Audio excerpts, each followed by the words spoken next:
Today we are going to learn about one little story named Doves and the Hunter. A flock of doves lived in a huge tree.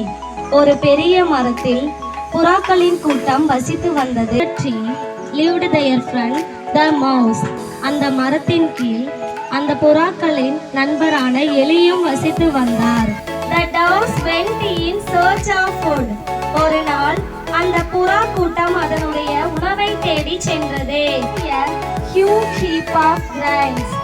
அந்த புறாக்கள் ஒரு பெரிய தானிய குவியலை கண்டது. A hunter saw the flock and quickly threw a net over the birds. ஒரு வேட்டைக்காரன் அந்த புறா கூட்டத்தை கண்டார்.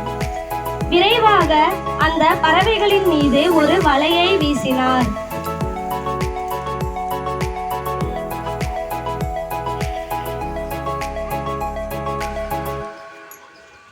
Doves started to coo loudly for help. பயந்து போன புறாக்கள் வேகமாக சத்தமிட தொடங்கின. Queen dove calmed the doves and asked them to fly together with the net. ஒரு ராணி பறவை மற்ற புறாக்களை அமைதிப்படுத்தி எல்லோரும் ஒன்றாக வலையுடன் சேர்ந்து பறக்க சொன்னது.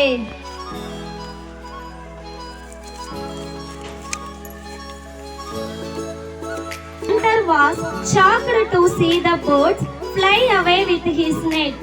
அந்த வேட்டைக்காரன் இந்த பறவைகளை பிடிப்பதற்காக அவற்றின் பின்னே ஓடி சென்றான்.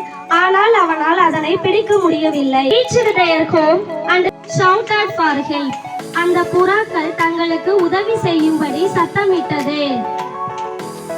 The mouse came out its hole and quickly bit the net.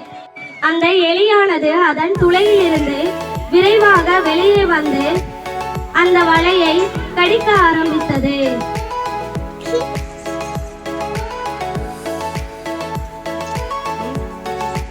Freed and thanked the mouse. அந்த புறாக்கள் விடுவிக்கப்பட்டு எலிக்கு தங்களது நன்றியை கூறியது. The moral of the story is union is strength.